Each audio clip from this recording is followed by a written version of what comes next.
Hi friends, ఎలా ఉన్నారు? బాగున్నారా? ఈరోజు నేను మా ఇంట్లో పాపడ్ తయారు చేస్తున్నాను.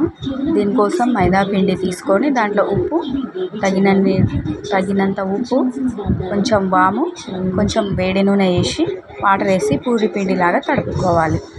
పూరి పిండిలాగా తడుపుకున్న తర్వాత మనం చపాతీలాగా చేసుకొని ఇలా ఆరబెట్టుకోవాలి. ఇలా రౌండ్గా చపాతీలాగా చేసుకోవాలి.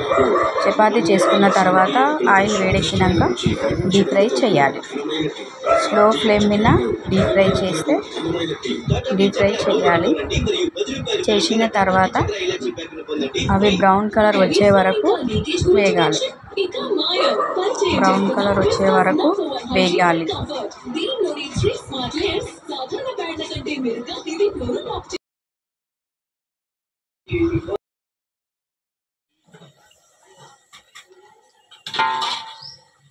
ఇలా బ్రౌన్ కలర్ వచ్చినాక తీసేస్తే అంతే, వేడి పాపడ్ రెడీ. ఇలా కాటన్లో స్టోరేజ్ చేసి మేము సేల్ చేస్తాం.